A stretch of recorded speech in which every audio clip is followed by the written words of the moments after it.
In our last physical class, one of the things we looked at was the famous chessboard problem. Here we have a chessboard which is 8 by 8 squares, and we looked at a situation where you would put 1 grain of rice here, 2 grains of rice here, 4 grains of rice here, 8 grains of rice here, or you could think of these as pennies. And we looked at how this went up.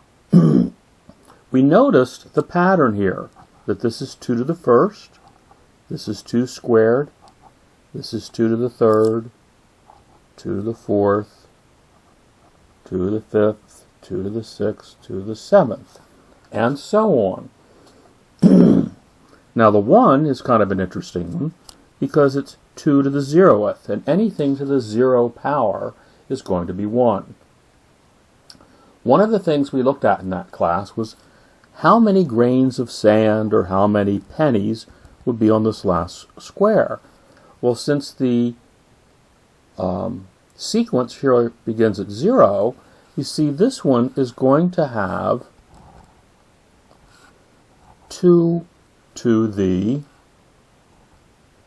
63rd grains of sand or grains of rice sitting on that one. And we figured out that that was a big number. In fact, if this were pennies, that would work out to many more dollars than Jeff Bezos or Bill Gates has.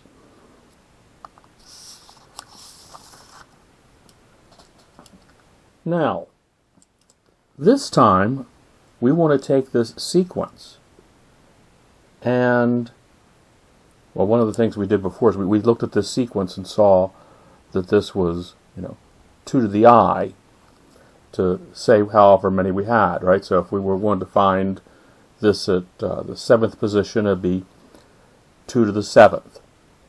What I want to look at now is what happens if we take this sequence and turn it into a series by adding it up, asking how many are on the entire thing.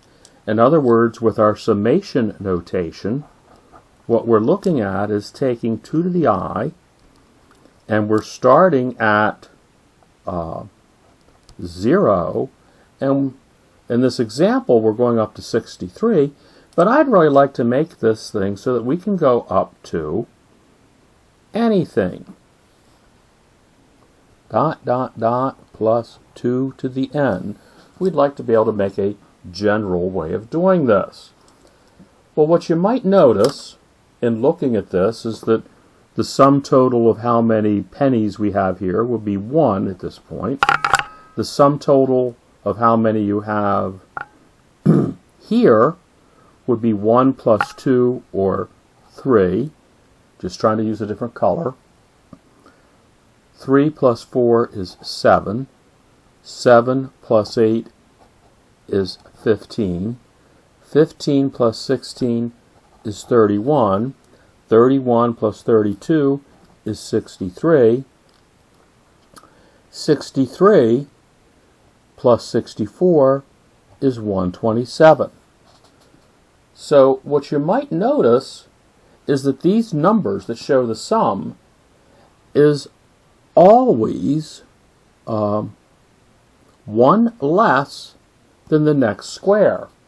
So if we wanted to figure out how many were on the entire chessboard, we could think about there being another square here which would have 2 to the 64 on it. So, how many are on the entire checkerboard? Well, the number on the entire checkerboard would be 2 to the 64 minus 1.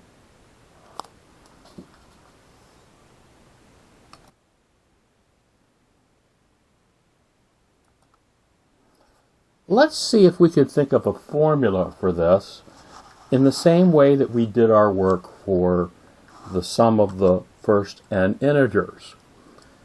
Suppose we make something called the sum here for n of these, and see that it goes 2 to the 0 plus 2 to the first plus 2 squared plus 2 to the third, all the way up to 2 to the n. Now what I'd like to do is double that, get 2 times s sub n.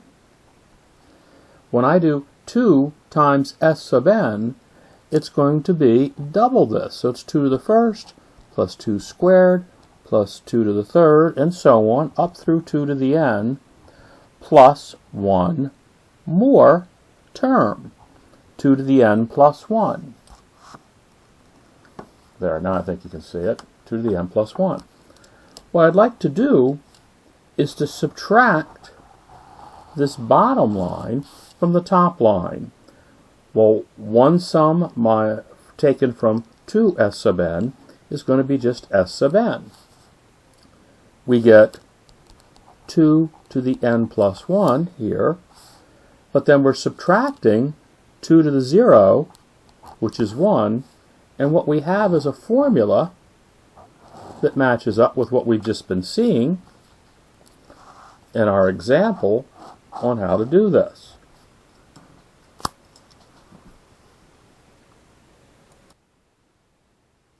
This would be great if all we ever dealt with were checkerboards or multiplying by a power of 2. But there's lots of situations where we multiply by something else. Suppose you go back to the checkerboard and we think of going 1, 3, 9. Do you see what's happening here? I'm now looking at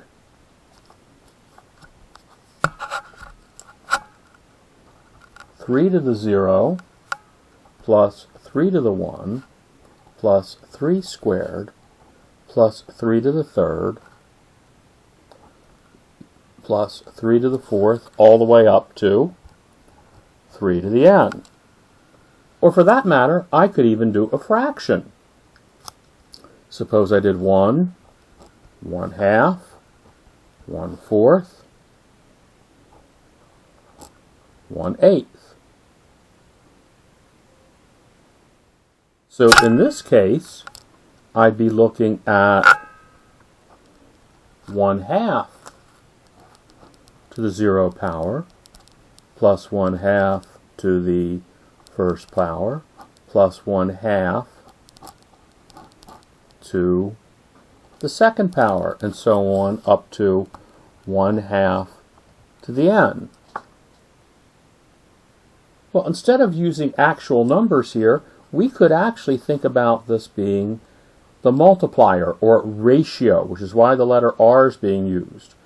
So we could have r to the 0 here, r the first here, r squared here, r the third, and so on.